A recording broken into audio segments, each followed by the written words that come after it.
boys and girls, do I got a review for you. Today we're going to be looking at a new album that just released called NIGO.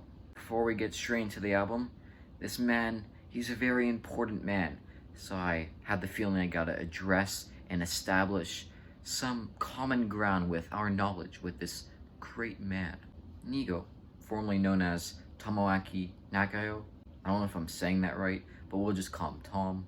Tom is a very successful fashion designer, which has very good brands such as Bape and Billionaire Boys Club. And on top of that, he's also a DJ slash hip hop producer, which he does a lot of producing on this album.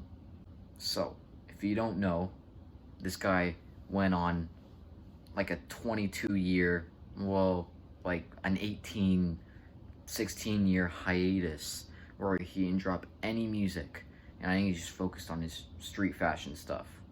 He is a member of the Teriyaki Boys, and if you don't know them, you'll know this song.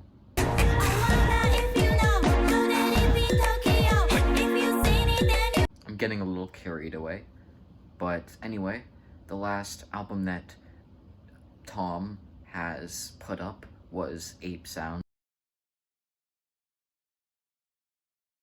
That was 22 years ago, that's kind of crazy.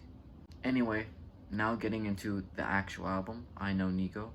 It was good. It was a banger.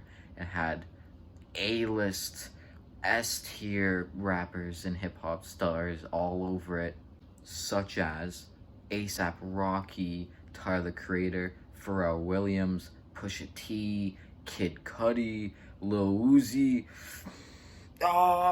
You know it's insane when I don't even have to mention Gunna and A$AP Ferg. Other than that, he also does bring back the Teriyaki Boys, so they have one song on this, and I think that this song is pretty good, but I'll get into that later. Right now, I'm going to talk about the style of the album. So, it was kind of like a hip-hop party vibe, which really got you on the edge of your seat, standing on your 2 feet, all 10 toes, and the beats were so crisp, executed perfectly, and it was just really innovative and cool to listen to. I mean, it was different. This album felt like more of a showcase of different styles in hip-hop. It was more like documenting what's really happening right now today, and I thought that's really cool. So the album didn't really have a direct style, but it was more like a mixtape of a ton of different artists. So it's like in fashion when you walk on the catwalk. It's like the music just walks on the catwalk and you get to look at it and like, that's pretty good. Listen to it. I really like Tom's production style on this record. I really like how he captivates every artist's style and how whenever a different artist would come on the track, the beat would change directly to him to fit his needs, his style, and to really make his voice shine and bring the best out on this track. For example, the Found Freestyle 2019 with A$AP Rocky and Tyler the Creator. I really like how the beat switches to Tyler the Creator, and it really fits him and fits that hard-hitting vibe that he could give on tracks. Also, they're like a dynamic duo, they're insane. So this, you already know, is a banger track. I Want It Bad with Kid Cudi was great. I feel like Kid Cudi nailed the hook, and I really like how he always uses his auto-tune to go up and down, and it just really fits his voice, The beat was like a continuation of where he's at right now in his career, and it was just really nice to hear it. It was great. It's just a banger track. I can hear it I can hear this song on the radio. I can hear Kid Cudi getting back into mainstream, just overall popping off. Aria with A$AP Rocky really felt like it brought back and reinvented the A$AP style, and I really liked it. I feel like it was just so nice. It was crisp. The piano and the way that it started the song and then transitioned into the actual beat. Oh, and that chorus, the way it ends every sentence, just sounds so off the top, crisp, banger. There you go, 3 words. Well, I don't know if off the top's one word, but it doesn't matter because it's a good song. Pharrell Williams got production credit on 2 songs. One of them was Functional Addict, and one of them was Paper Plates. These songs, I think they were both good. I feel like one was better than the other, but they were insane. Like the way that they were innovating and really creating a beat that was very up and down and all around the town. It was pretty interesting. On Functional Addict, it was like it transitioned into a trap beat just made for Gunna, and Gunna absolutely killed it on this one. It made you like bop in your seat, but not to the point where you're jumping up and down quite yet.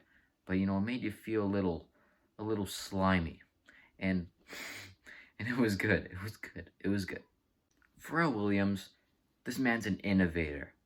His chorus slash hook on Functional Addict was just so perfectly pitched, and it just really fit the vibe, the beat transition of the song, which was great. On Paper Plates, he was cool.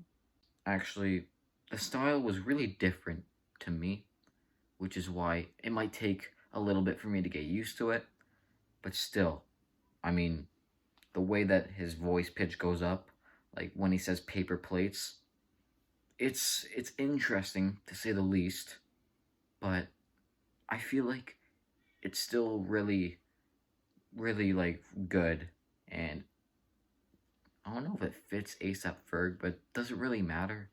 Not really. He's kind of soloing on this one. He is taking it away. It didn't even start yet.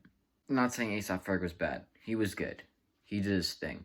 But anyway, moving on to More Tonight with the Teriyaki Boys and Tom on the beat was great. It was a great upbeat party song that really reminded me of K-pop and just that culture and getting back into it. It's really cool. It's good.